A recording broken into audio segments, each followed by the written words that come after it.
بسم اللہ الرحمن الرحیم۔ السلام علیکم پیارے دوستو، 2 ماہ سے کوئی میرے دروازے پر روزانہ کچرا پھینک کر چلا جاتا، بڑی کوشش کے باوجود وہ پکڑ میں نہیں آیا۔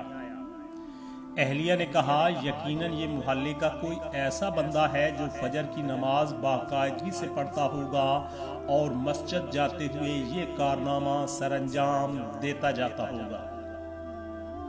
اب مسئلہ تھا میرا اپنا، میں پکا نہیں کچا مسلمان تھا۔ روزانہ 10 بجے اٹھ کر فجر قضا پڑھا کرتا تھا۔ 20 دن قبل میں نے اہلیہ سے فجر میں اٹھانے کا کہا تو اہلیہ نے حیران ہو کر کہا، یہ آج سورج مشرق کی بجائے مغرب سے کیسے نکل رہا ہے؟ خیر، انہوں نے مجھے اگلے روز فجر کے وقت اٹھا دیا۔ میں نے اٹھتے ہی کھڑکی سے نیچے جھانک کر دیکھا تو دروازے پر کچرا موجود نہیں تھا۔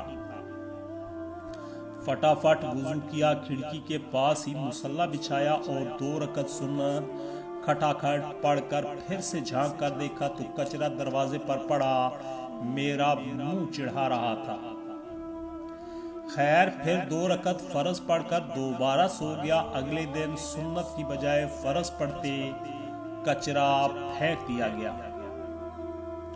دوستو، 4 دن اس طرح گزر گئے لیکن کچرا پھینکنے والے کو پکڑ نہیں پایا۔ 5ویں دن اہلیہ کہنے لگی، ماشاءاللہ آپ اب فجر کی نماز پڑھنے لگ گئے ہیں تو مسجد میں باجماعت نماز پڑھ لیا کیجیے۔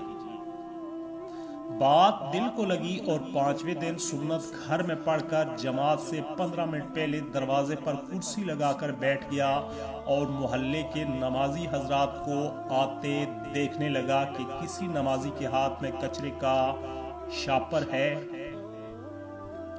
لیکن افسوس سارے خالی ہاتھ آتے دکھائی دیے۔ نماز پڑھ کر آیا تو دروازے پر کچرا موجود نہیں تھا۔ 1 ہفتے مسلسل پابندی سے باجماعت نماز پڑھنے کے بعد میں نے اہلیہ سے کہا، بیگم اب کچرا پھینکنے والا شاید ڈر گیا ہے، جب ہی کچرا نہیں پھینک رہا، اب مجھے فجر کے وقت نہیں اٹھانا۔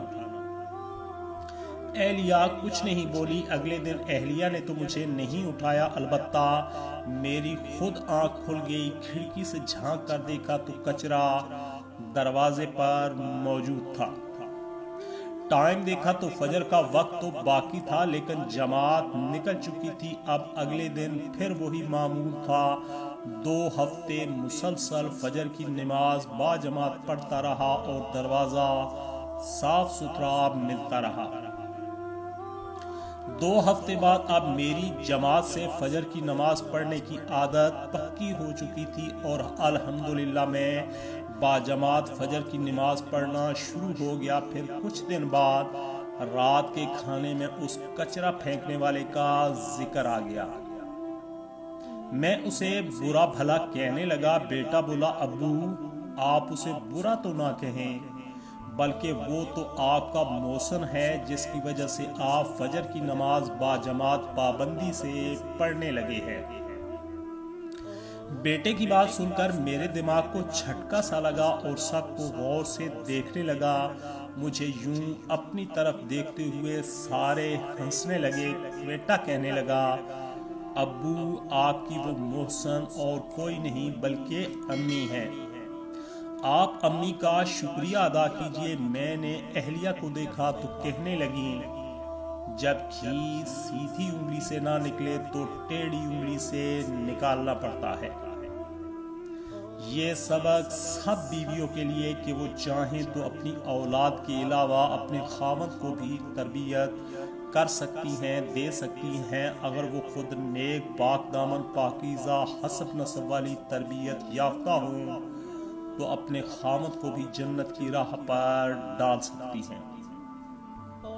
اللہ تعالیٰ تمام نیک مردوں کو ایسی نیک پاک دامن بیوی عطا فرمائے جو ان کے لیے اور ان کی آنے والی نسل کے لیے آخرت آسان کروا دے، آمین یا رب العالمین۔